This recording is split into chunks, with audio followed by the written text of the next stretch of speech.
Sir, I'm going to have to ask you to move.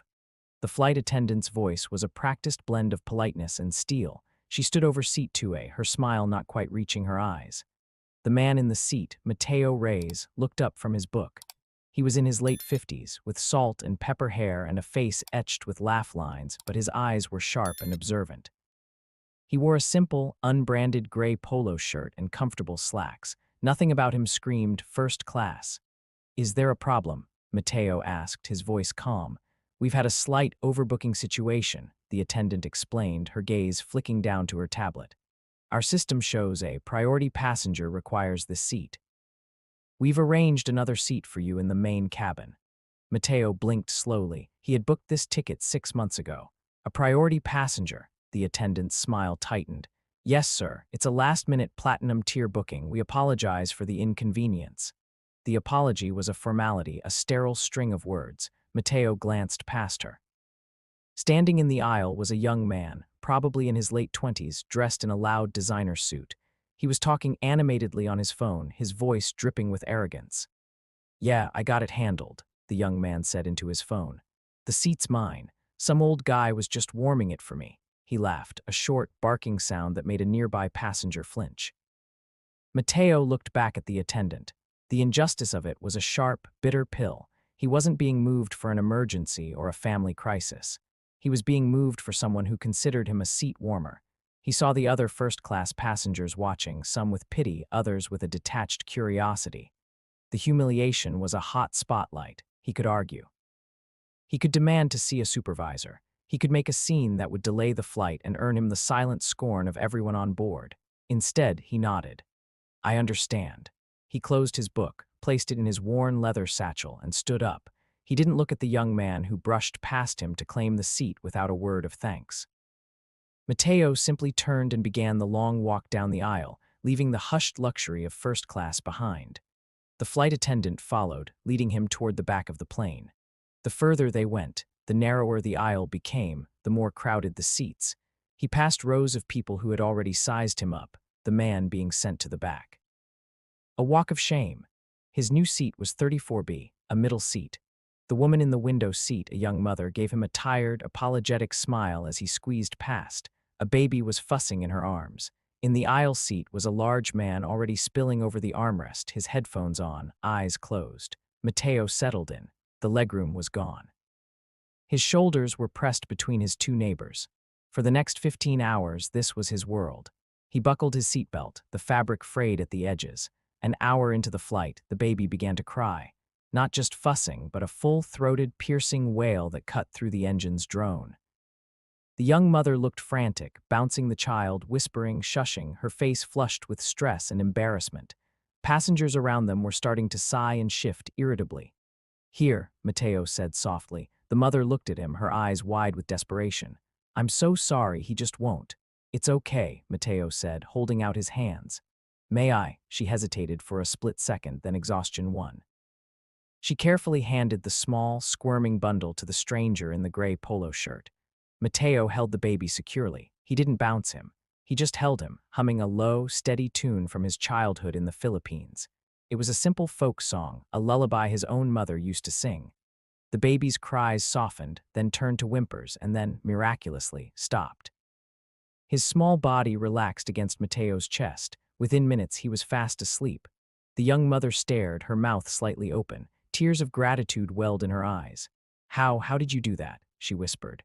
"I've had some practice," Mateo said with a small smile, his gaze on the sleeping child. "4 of my own." For the next 2 hours, he held the baby while the mother finally slept, her head slumping against the window. Mateo didn't move. He didn't complain. He just provided a small island of peace in the turbulent sky. A few rows ahead, a voice cut through the cabin's quiet hum.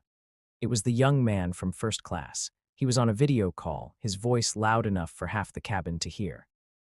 He had no regard for the sleeping passengers around him.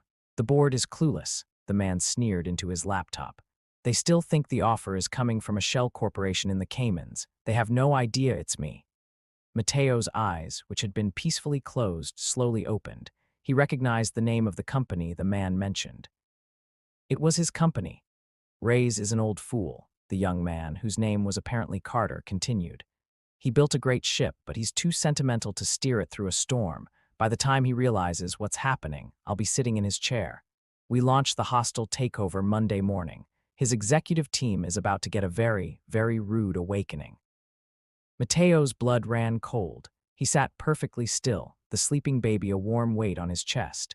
He was listening to a man who had stolen his seat, casually plot the destruction of his life's work. Carter then detailed the plan. He had found a loophole in their bylaws. He had bribed a junior executive for insider information. He spoke of asset stripping, of layoffs, of dismantling the community programs Mateo had spent decades building. It was a vulture's plan, designed to extract maximum value before leaving the carcass to rot. The young mother stirred next to him. Mateo gave her a reassuring look, gently patting the baby's back. On the outside, he was a picture of grandfatherly calm. On the inside, a storm was gathering. He had been downgraded. He had been humiliated. And in doing so, his enemies had unknowingly delivered their entire battle plan directly to his ears. When the plane landed, Mateo carefully handed the sleeping baby back to his grateful mother. "Thank you," she said, her voice thick with emotion. "I don't know what I would have done." "It was my pleasure," Mateo replied sincerely. As he deplaned, he saw Carter striding ahead, already barking orders into his phone. At baggage claim, Carter spotted him again. He gave Mateo a dismissive smirk, the kind one gives to a piece of furniture, before his chauffeur, holding a sign with Mr. Carter, whisked him away to a waiting limousine. Mateo picked up his simple duffel bag and walked to the taxi stand. He got into a standard yellow cab, pulled out a small, unassuming phone, and made a single call. "Elena," he said, "cancel my vacation. We have work to do. Call the entire board. Emergency meeting. Sunday night, not Monday morning. Sunday night." The boardroom on the 50th floor of Ray's Holdings was filled with a tense energy. The entire board had been summoned from their weekends, their faces a mixture of confusion and irritation. Mateo stood at the head of the table, looking just as calm as he had on the plane. "Thank you all for coming on such short notice," Mateo began. "I know this is unorthodox, but we are facing an imminent threat to the survival of this company." He outlined what he knew. A hostile takeover was coming. He explained that their stock was being manipulated through a series of shell corporations. He saw looks of disbelief and panic around the table. "How could you possibly know this, Mateo?" one of the board members asked. "Our intel shows nothing." "My source is unconventional," Mateo said, just as the doors to the boardroom opened. His executive assistant, Elena, stepped in. "Mr. Reyes, the representatives from Sterling Capital are here to see you. They say it's urgent." Carter. He was calling his firm Sterling Capital. "Send them in," Mateo said, his eyes locking with his board members. "All of you, please, not a word." Carter strode in, flanked by two lawyers. He wore a look of supreme confidence. He was here a day early to deliver the killing blow in person. His eyes scanned the room, and then he saw him. He saw the old man from the plane, the seat warmer, standing at the head of the table. Carter froze. The color drained from his face. The confident smirk evaporated, replaced by a slack-jawed horror. It was like watching a building collapse in slow motion. He looked at Mateo, then at the nameplate on the table. Mateo Reyes, CEO and chairman. "You," Carter whispered, his voice barely audible. Mateo gave a slight, sad nod. "Me." He turned to the board. "Ladies and gentlemen, allow me to introduce Mr. Carter. He was kind enough to explain his entire strategy to me on our flight from Hong Kong." Mateo's voice was even, devoid of anger. He wasn't gloating. He was a surgeon stating a diagnosis. "He told me about the Shell Corporation in the Caymans," Mateo said, looking directly at Carter. "He mentioned the loophole in Section 4, Paragraph B of our bylaws. He also happened to mention bribing one of our junior execs, a Mr. Henderson, for internal data." One of the board members gasped. "Unfortunately for Mr. Carter," Mateo continued, "he was speaking rather loudly. He was in seat 2A, a first-class seat I believe he was quite proud of. I was in 34B. The acoustics in an airplane are surprisingly good." Carter was white as a sheet. His lawyers were whispering furiously, already backing toward the door. "The conversation was illuminating," Mateo said. "So I spent my Saturday on the phone with federal regulators and my Sunday with our legal team. Warrants have been issued. Mr. Henderson is already in custody. I believe some gentlemen are waiting for you in the lobby, Mr. Carter." Carter didn't run. He couldn't. He just stood there, completely and utterly broken. The architect of a billion-dollar corporate raid, undone by his own arrogance and a middle seat in economy, the story exploded. It wasn't just a business story, it was a human one.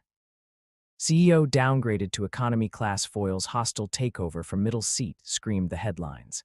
The airline, facing a PR nightmare of epic proportions, issued a public apology and fired the gate agents and flight attendant involved.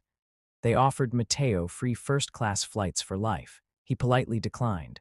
But then, a second story emerged. A blog post from a young mother went viral. She wrote about a kind, older Filipino man who held her crying baby for hours on a long flight, asking for nothing in return.